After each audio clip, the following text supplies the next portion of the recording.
Alright, let's dive into something that's been buzzing in the metal community lately. So, Blaze Bayley, former frontman of Iron Maiden, recently made a bold statement: Paul Anno is the only legendary vocalist of the band. Now, this isn't just a casual opinion, it's coming from someone who knows the weight of that mic stand firsthand. But what makes this really interesting is why he said it, and what it reveals about the legacy of one of metal's most iconic bands. First off, let's set the stage. Iron Maiden has had multiple vocalists, each bringing their own flavor to the band. Paul Mario Day, Dennis Wilcock, Paul Anno, Blaze himself, and of course, Bruce Dickinson, who's been the face of Maiden for decades. But here's the kicker: Blaze is drawing a line in the sand, saying Anno's legacy is untouchable. Personally, I think this is less about ranking vocalists and more about the impact of those early albums. Anno fronted Maiden during their self-titled debut and Killers, two records that, in my opinion, redefined what heavy metal could be. They were raw, they were innovative, and they broke the mold. If you take a step back and think about it, those albums weren't just music, they were a statement. A detail I find fascinating is how Blaze emphasizes that Anno broke the rules, not just of metal, but of music itself. That's a bold claim, but when you listen to those tracks, it's hard to argue. Now, here's where it gets even more intriguing. Blaze isn't dismissing Bruce Dickinson or his own contributions. He's saying, essentially, that Anno's era was the foundation of Maiden's legend. And that's a perspective I hadn't considered before.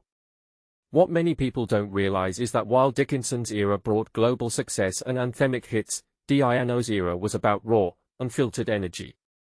It was about carving out a space in a genre that was still finding its identity.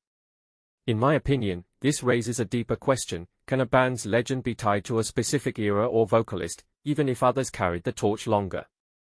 Blaze seems to think so, and it's a point worth debating.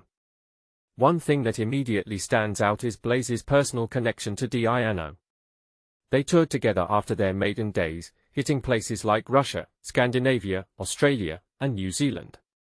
Blaze describes Anno as a funny, charismatic guy, a side of him that fans might not know.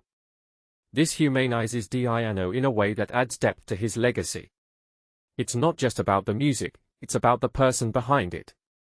What this really suggests is that legends aren't just made on stage, they are shaped by the stories and relationships of it.